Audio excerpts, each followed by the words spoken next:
Дали страста кон животот може да биде исплетена со уништувачката сила на чувството на очај?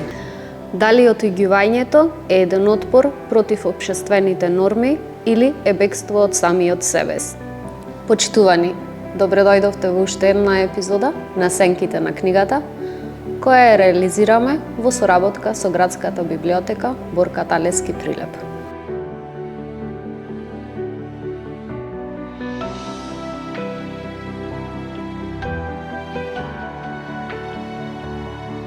Денес говориме за еден руски поет, чија што преголема чувствителност го отуѓува од човека и од самиот себе, но неговиот жар се чувствува во неговите стихови. Тоа е поетот Сергеј Александрович Есенин. Есенин е поет кој твори во 20-тиот век во периодот на Првата светска војна, Февруарската револуција и Октомвриската револуција.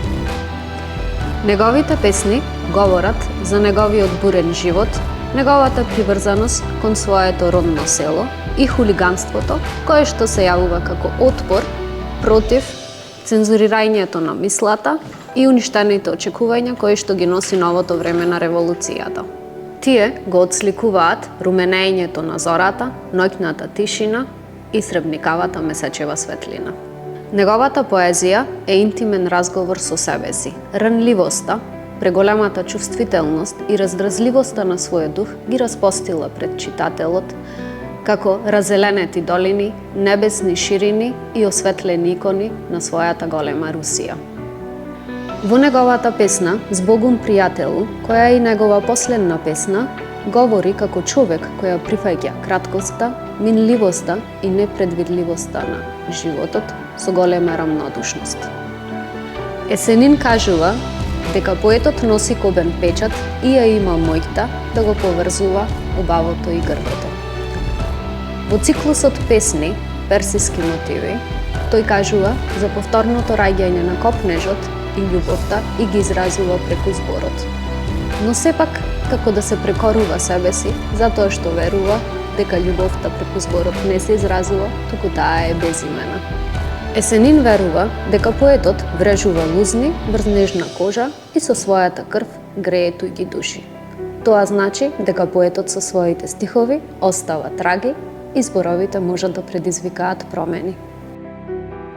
Во циклусот песни "Хулиган" се представува себе си како хулиган, талкач немирен дух, кој паѓа во огромна тага поради неговата разочараност од општественото уредување во тоа време.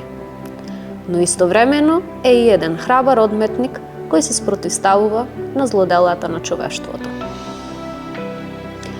Го осудува сивилото на градовите и го воспева руралниот живот. Се нарекува себе си последен поет од селото. Селото за него е едемската градина, совршенството и мирот го наоѓа во своето детство и животот на село. Фортуната и ветрот ја најавува револуцијата. Руралните пејзажи во неговата поезија се чиста спротивност на револуцијата која безнеела во тоа време. Кога го читаме Есенин, ги впиваме неговите копнежи и се соживуваме со неговата отуѓеност и осаменост. Неговите стихови оставаат траги долго после неговото читање.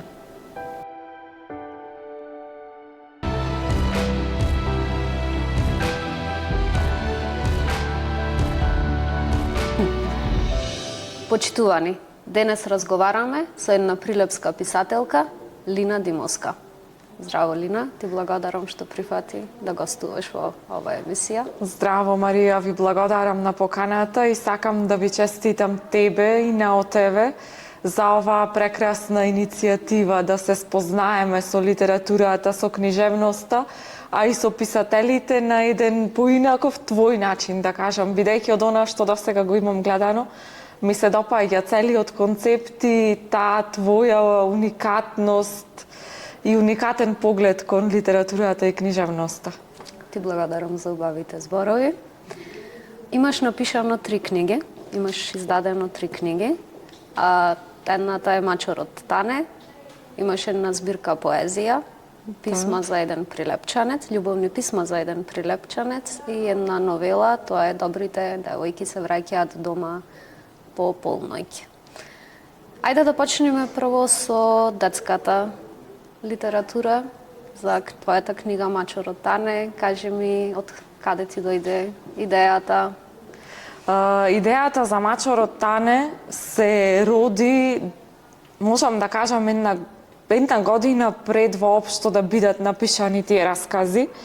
Најпрво расказите за Мачорот Тане ги пишував за да се забавуваме јас и сестра ми, да кажам, таа ја имаше честа прва да ги слушне расказите за Мачорот Тане, бидејќи Мачорот Тане е наш домашен миленик.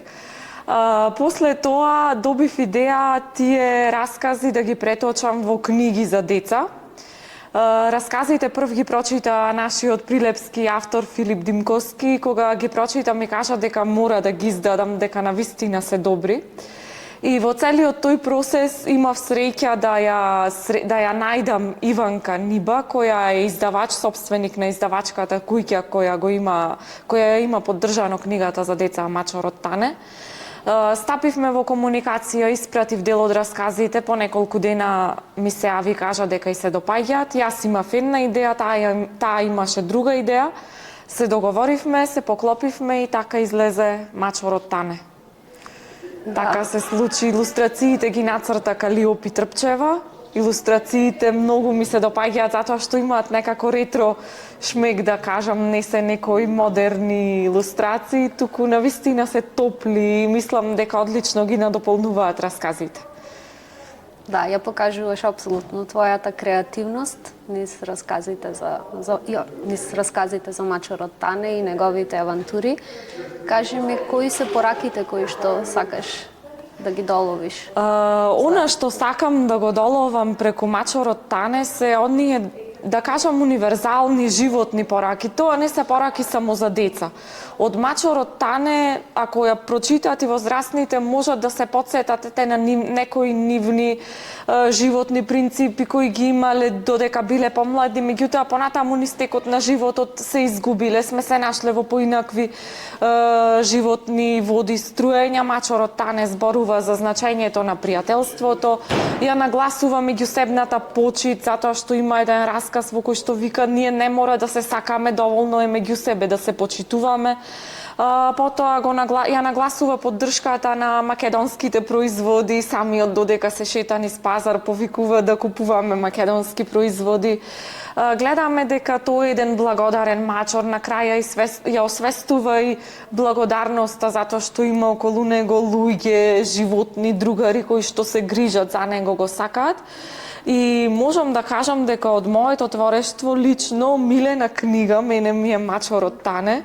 Најмногу си ја сакам затоа што ете Тане по некоја случајност е моја мачка, меѓутоа мојот домашен мачор ме инспирирал да ги пренесам сите тие пораки до децата, да им покажам како да се почитуваат, како да другаруваат, да бидат тим, да не се дискриминираат едни меѓу други. Знам дека правеше презентација во одредени училишта во Прилеп на самата книга. Кажи ми за некоја интересна случка. Да, искрено уживам на тие презентации пред деца, затоа што гледам дека се многу љубопитни, се уште се невини, немаат искусено некои животни неправди и има многу такви интересни ситуации. Можам да кажам дека една од омилените реакции ми беше кога го читав расказот Тане колку убав ден, каде што Мачорот Тане слави роден ден, има илустрација каде што тој со роденденската торта, едно детенце прашуваше каде се кифличките и руската салата на масата. Тане има верен фан, се вика Димитри, дури бев поканета и на роден денот на Димитри, присуствував на неговиот роден ден. Така да има многу случки со децата, кога ќе прочитаат, најчесто сакаат сами да кажат дека ја извлекле пораката.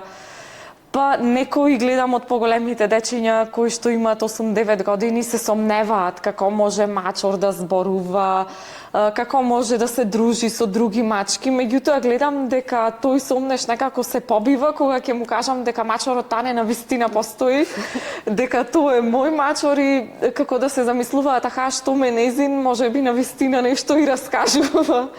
Така, многу ми е интересен целиот тој процес со децата и уживам искрено во дружбите со нив.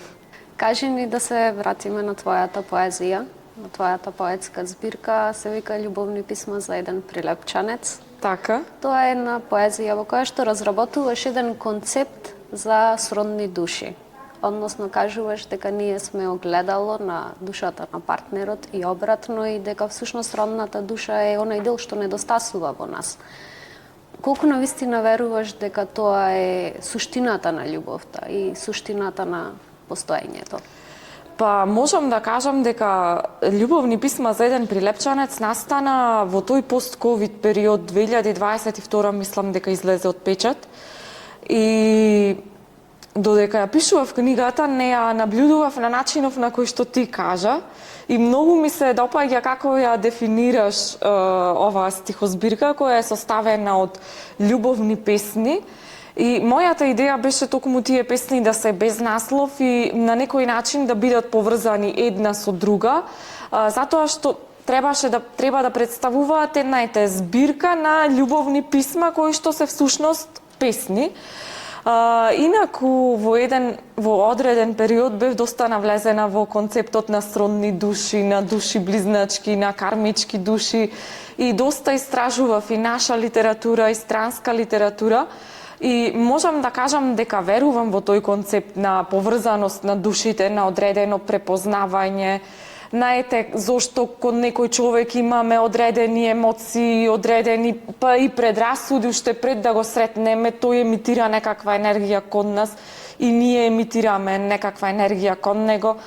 Некои ни се допаѓаат уште пред да ги запознаеме, некои не сакаме воопшто да ги запознаеме заради некои чувства, ајде ќе се изразам така, на одбивност што го имаме кон нив. И можам да кажам дека до некаде верувам во тој концепт на сродни души, на кармички души, души близнаци. Меѓутоа, пак ќе кажам понатаму со животното искуство, учиме и одредени работи за љубовта. Нашиот партнер е огледало на нас, на нашите избори, на нашите животни перцепции. И можам да кажам дека не може да бидеме заедно со партнер кој што е целосна спротивност од нас. Затоа што нема да може да воспоставиме конекција. Да. Немаме заеднички ставови, заеднички гледишта, а сродните души пак го имаат токму тоа, заеднички погледи, принципи, гледишта, вредности, така да се согласувам со твоево гледиште. И ми отвори некои нови нови видици кон мојата поезија. Кон сопствената. Така, јасно. Драго ми е. Кажи ми, кога спомна дека си читала за карма, за овие концепти на поврзаности, кои всушност писатели најмногу влијаат врз твоето творештво? Врз моето творештво можам да кажам дека некои писатели ги користам за да го надополнам, да го надоградам моето творештво, да видам како тие се изразуваат, нивни начини на изразување, на нивни стилови. И тука ќе ги издвојам како задолжителни писатели кои што секој треба да ги прочита, секако Џорџ Орвел и неговите 1984 и Животинска фарма, затоа што тие се ни животни лекции, мислам дека дури го отсликуваат времето во кое што ние денес живееме, за жал. Меѓу омилените писатели од македонските автори би ги споменала Петрема Андреевски, Блаже Конески, нивната поезија и прозата од Петрема Андреевски многу ме инспирира, така да кажам. Би ја спомнала нашата прилепчанка Оливера Андоноска, чија што поезија ми е, мислам, омилена моментално од женската поезија од македонски авторки. Други писатели кои што влијаат врз мене, па не знам, читам доста читам различни писатели, во последно време доста ги читам преводи од чешки, од словачки, од полски. Да кажам, ми се допаѓаат тие стилови, па и блискоста што ја имаме со тие народи. Така. Кажи ни, во твојата новела Добрите девојки се враќаат дома пред полноќ. Всушност станува збор, главниот протагонист е девојка која се соочува со трауми од детството, од своето минато. Можеш ли да ми кажеш нешто повеќе за тоа? Како се соочува главниот лик со траумите? Целата книга беше осмислена на таков начин да работите дејството се одвива паралелно, еден дел се случува во сегашноста. Ја имаме главната хероина како возрастна жена, која што живее еден нормален секојдневен живот, и ја имаме хероината како дете. Гледаме како се присеќава на траумите кои биле нанесени за време на средношколските денови. Таа е малтретирана од група врсници, од неколку лица. И траумите ја прогонуваат не само на психотерапија, бидејќи одлучува да се справува со она што го доживеела на психотерапија. Меѓутоа, често ги сонува настаните, се присетува, гледаме дека на почеток има насилен партнер, како да е навикната на некое такво однесување, научено однесување. Меѓутоа, подоцна сваќа дека мора да се ослободи од она што и се случило во минатото, затоа што сите ние имаме убави периоди, меѓутоа имаме и несреќни, неубави периоди низ нашите животи. Кога сме веќе возрастни, ајде, ќе се изразам малку грубо, на никој не му е грижа, сите имаме несреќи, што не слаштело во животот, меѓутоа животот продолжува и животот е во наши раце. Ние мора да се соочиме со него, да го обликуваме и не треба постојано да се повикуваме, аха, јас бев жртва на насилство, мене ме малтретираше некој. Наша одговорност е да се соочиме со тоа, да се справиме доколку може да се справиме, да бараме помош од некој да ни помогне да се справиме со ситуацијата и да продолжиме понатаму. Ти благодарам, Лина, за денешното гостување во емисијата. Ви благодарам и вас на поканата, ми беше задоволство. Почитувани, ви благодарам, се гледаме во следната епизода.